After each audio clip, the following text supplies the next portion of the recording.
बहुत दिनों से कोई भी वीडियो नहीं बना पा रही थी, ना मैं शॉर्ट ना व्लॉग बना पा रही थी, क्योंकि कुछ ऐसे रीज़न्स थे जिनकी वजह से मैं बहुत बिज़ी हूँ आजकल भी।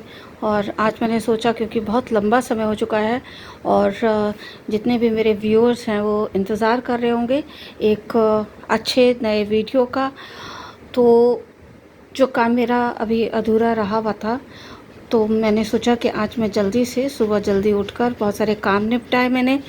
और उससे पहले मैं घर से निकलूं तो मैंने सोचा कुछ रुके हुए काम जो मेरे बीच में रह गए थे due to certain unavoidable circumstances, मैं उनको जल्दी जल्दी करने में लगी हुई हूँ। फिर अपने काम के लिए निकलूँगी।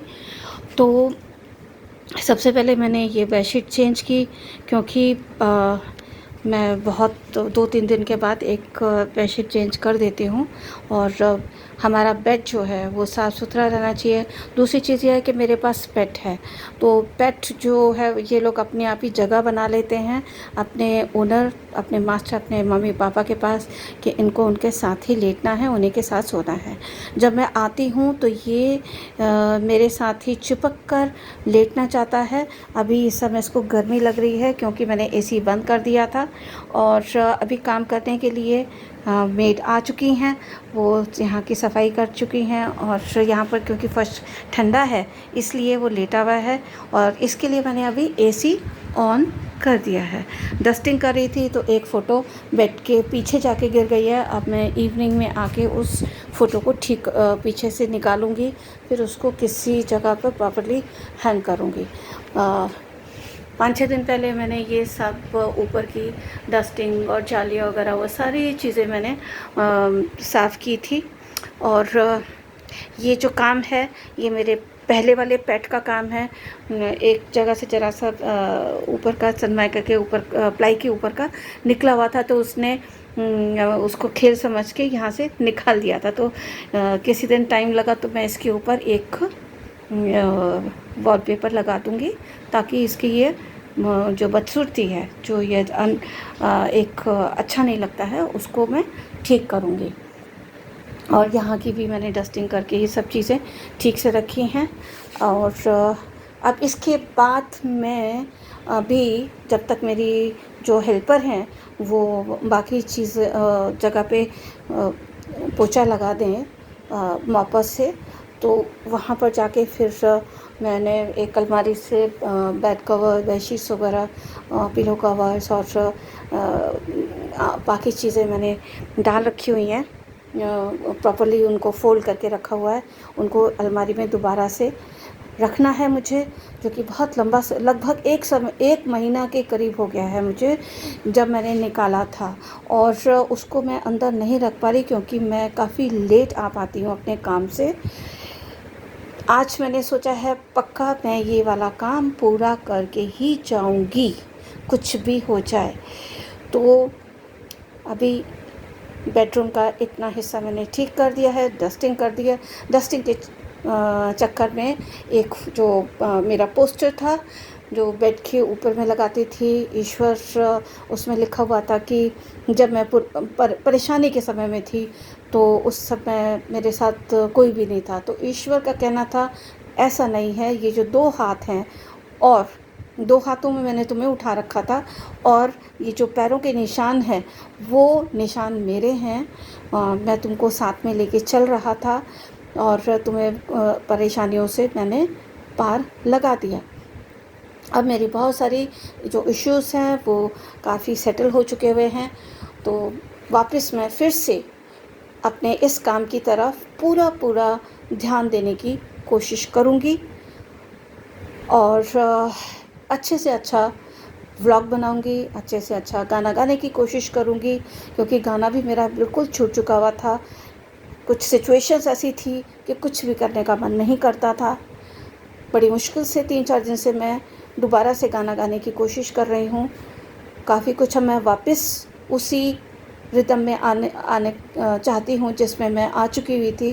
क्योंकि एक बार गाने का होता है कि एक बार आप छोड़ दें तो आपको दोबारा से उस पेस पे आना थोड़ा सा डिफ़िकल्ट हो जाता है, क्योंकि आपकी आदत छूट के गला उसके लिए तैयार नहीं होता है।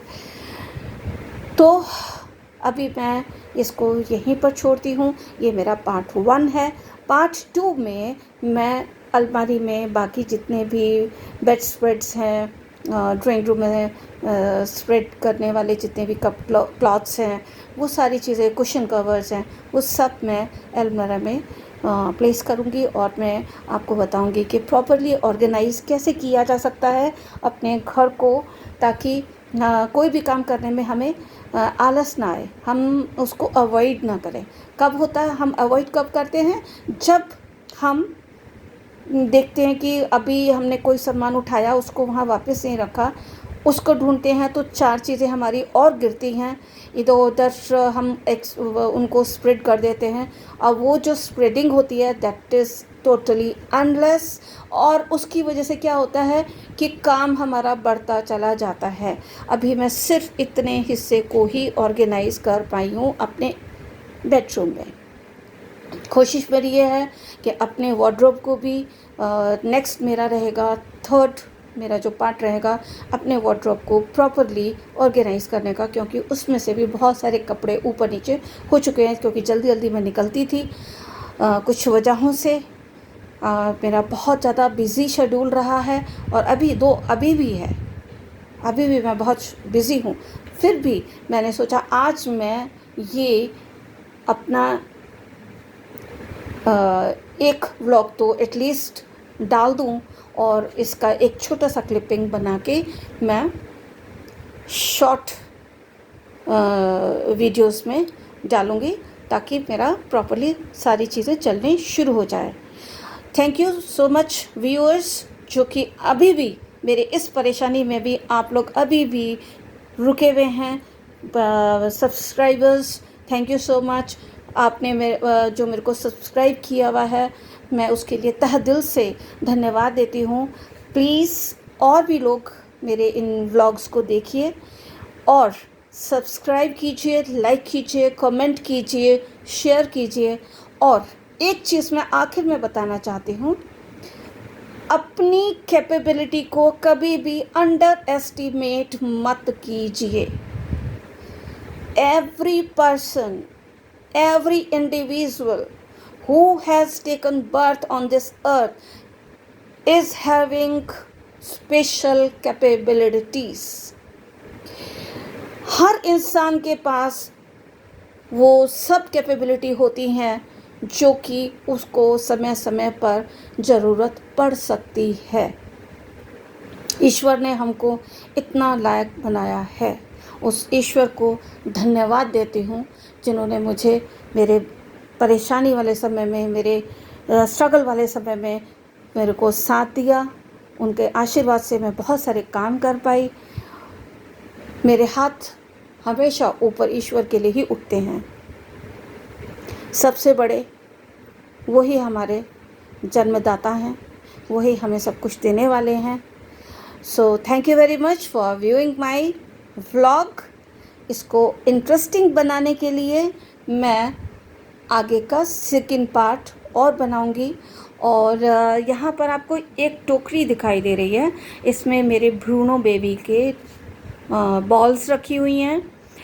जब से मैंने इसमें बॉल रखी हैं तो वो जब भी खेलता है वहाँ से अपने बॉल उठाता है, और उसके बाद उसको वो देखता है कि मैं उसमें रख देती हूँ, तो वो जाता है अपने आप भी उन बॉल को उठा के उस बास्केट में डाल देता है।